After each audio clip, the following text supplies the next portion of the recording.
আপনারা এখানে জড়ো হয়েছেন মিয়া নুরুদ্দিন উপর দীর্ঘ বছর পরে নিজের মাটিতে নিজের মাতৃভূমিতে পদার্পণ উপলক্ষে আমি মনে করি শরীয়তপুরবাসীর জীবনে এই দিনটি একটা গুরুত্বপূর্ণ দিন।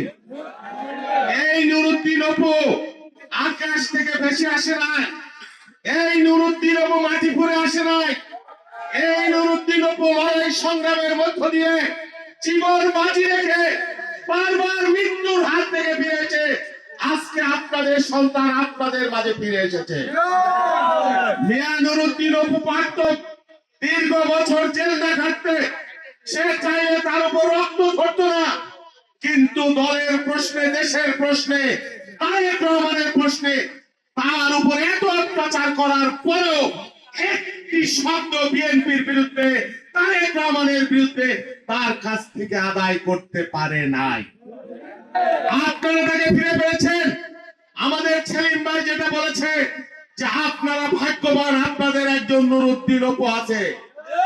আমরা বিশ্বাস করি আগামী দিনে এই শরীফপুরের 3টি আসনে আজকে যে গণজাগরণ সৃষ্টি হয়েছে অপুর আগমনের মধ্য দিয়ে, সেই গণজাগরণের মধ্য দিয়ে আগামী নির্বাচনে বিপুল ভোটে শরীয়তপুরের 3টি আসনে ধানের শীষ বিজয় অর্জন করবেন ইনশাআল্লাহ।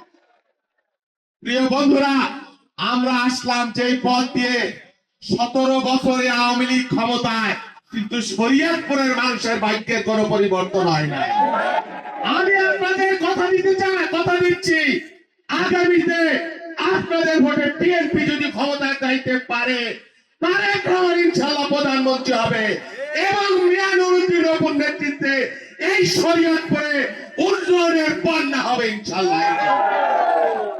তারেক রহমানের যে দক্ষিণ হস্ত, তারেক রহমানের সবচাইতে বিশ্বাসযোগ্য যে মানুষ, সেই মানুষটাকে পেয়ে নিশ্চয়ই আপনারা আগামী দিনে গর্ববোধ করতে পারবেন। শরীয়তপুরের মানুষ গর্ববোধ করবে, শরীয়তপুরের ভাগ্যের পরিবর্তন হবে, যুবকদের চাকরি হবে, কৃষক তার অধিকার পাবে, ইনশাআল্লাহ অবকাঠামো উন্নয়ন হবে।